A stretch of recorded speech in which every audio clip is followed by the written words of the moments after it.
Okay, so I got another one for you. Since we already talked about LG's rolling TV, let's talk about their home brew machine. Oh, Yeah, so is this the bread maker? I was scrolling through some and there was this giant bread maker at CES that everyone was well, freaking it's out about. liquid bread. It makes Oh, beer.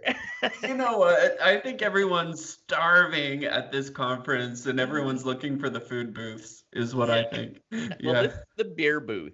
So it's called HomeBrew. Literally, it's called LG HomeBrew, and it looks like a Keurig machine, but Okay. instead of kicking out coffee when you put a little container in it, you put in three containers. So you'll put in your yeast, you'll put in your hops oil, you'll put in actually I think four containers.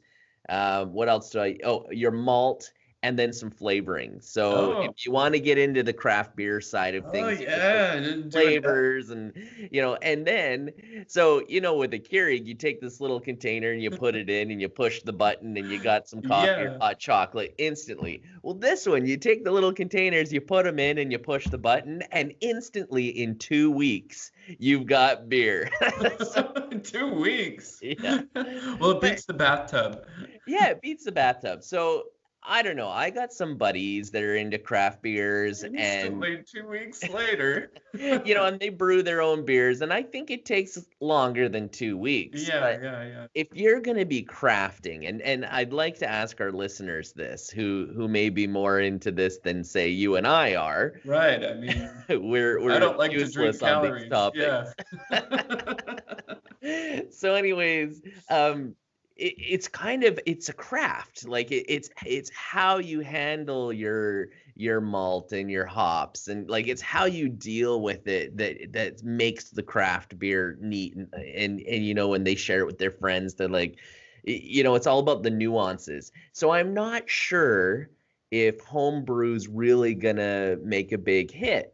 And if you think about it, I don't know if it's cheaper than just going and buying it Oh. at the store. So I don't know. So I guess we'll leave it up to economics to tell us if people go out and buy the home brew, or if craft brewery, like people who do this stuff at home, if they really are excited about it. I'd like to know. Well, craft beer is so hot right now. I have people asking me about it all the time. I can tell you one time I was down in Ensenada at, Yeah. and I was just sitting down and I asked for a root beer and they brought over a craft beer. And I took one sip, Matt, and I Yeah. spit it right out. It tasted like, how can I describe it to you? It was like black. It was like a black liquid. Like molasses? It was like taking a bite out of molasses, but not sweet. It was Was it like like taking a bite out of like a good rye bread? it's like a rye bread. Did I'm. somebody brew this in their basement? Was this in a bathtub in Ensenada? Yeah. One thing I can tell you too is I'm not a big fan of even the soda machines. Like I have friends that love Diet Oh Coke and yeah, they yeah, love those Coca-Cola. soda. Yeah. And they, there's all the rage like, what's your favorite thing of 2018? Oh, me and my wife, we got a soda machine and they'll, put That's pretty juices and then healthy. then they'll just, put the carbonation in and they Yeah. love it. They love it. Wow. Wow. So So maybe even this homebrew's got somewhere to go, Like I, it's all two right, weeks of two letting it weeks. ferment on your counter, just something else taking up space in your kitchen. But okay, it looked cool.